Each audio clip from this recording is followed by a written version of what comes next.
des douanes et des droits indirects. Monsieur le Président de la Mutuelle de la douane centrafricaine, Mesdames et Messieurs les membres du cabinet de la Fondation Cri de cœur d'une mère, distingués invités, Mesdames et Messieurs, très chers enfants. Aujourd'hui, je ne vais pas prononcer un discours, mais juste une impression que j'ai par rapport à l'initiative que vos parrains et marraines, en parlant des enfants, ont prise. Je voudrais vous encourager, Monsieur le Directeur Général des douanes et des droits indirects, et aussi Monsieur le Président de la Mutuelle de la douane centrafricaine, pour cette initiative salutaire que vous avez initiée à l'endroit des enfants de vos collègues disparus. Je voudrais juste vous féliciter et vous encourager à pérenniser cette initiative. Et je voudrais parler aux enfants, c'est juste leur prodiguer un petit conseil.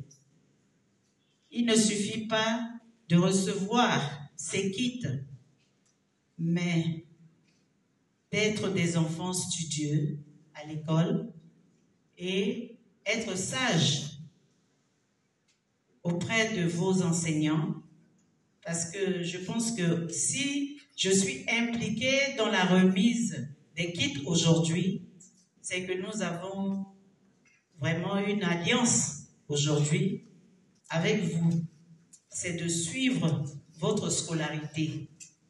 Et à la fin d'année, comme au début d'année, vous avez reçu des kits, je pense que ça vous permettra d'être dans les conditions pour bien étudier.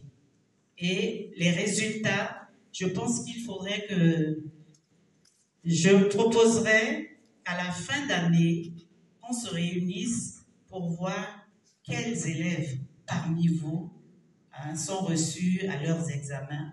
Et si on peut organiser aussi les remises des prix aux meilleurs, pourquoi pas?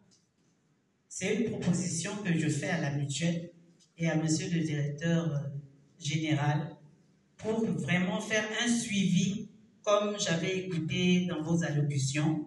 Il faut suivre ces enfants.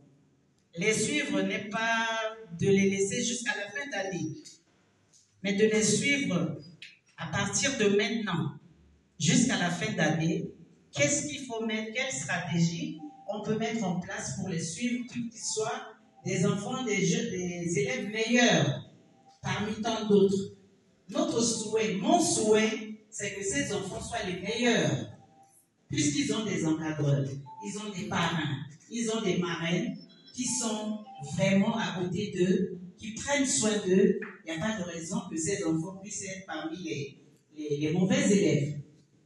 Mon souhait, c'est qu'on se retrouve à la fin d'année pour donner des prix aux meilleurs, pour les encourager à continuer à étudier pour devenir les citoyens de demain. Voilà ce que je voudrais prodiguer comme conseil à ces enfants et les propositions que je vous fais par rapport à leur scolarité qui a commencé aujourd'hui par la réception des kits scolaires et jusqu'à la fin d'année. Je pense que si on peut aussi m'impliquer pour qu'on essaie de voir ensemble comment faire pour suivre ces enfants, je suis vraiment prête pour ça.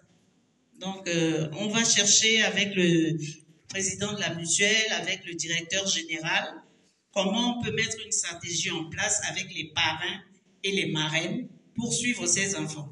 Aujourd'hui, c'est bien beau de leur remettre les kits, mais si ces kits ne leur servent à rien, je pense que nous perdons du temps. Donc, il faut que ce suivi soit vraiment... vraiment, il faut les suivre. Il faut les suivre de manière continuelle jusqu'à la fin d'année. C'est ce que je voulais dire. Alors, si un enfant, je sais que vous avez déjà fait au niveau de la santé aussi, vous les suivez. Alors, vraiment, cette initiative, je n'ai vu nulle part, ou bien c'est moi qui ne sais pas, mais depuis que je suis avec vous, j'ai toujours été très contente et avec beaucoup d'émotion. C'est avec beaucoup d'émotion que je vous parle et avec aussi un plaisir de voir ces enfants épanouis. Non seulement pendant la fête de Noël, l'arbre de Noël, mais aujourd'hui, je les vois, ils sont là, il y en a qui ne sont peut-être pas là, mais c'est vraiment une initiative très, très, très encourageante. Je vous encourage à pérenniser cette initiative que je n'ai vue nulle part. Je vous remercie.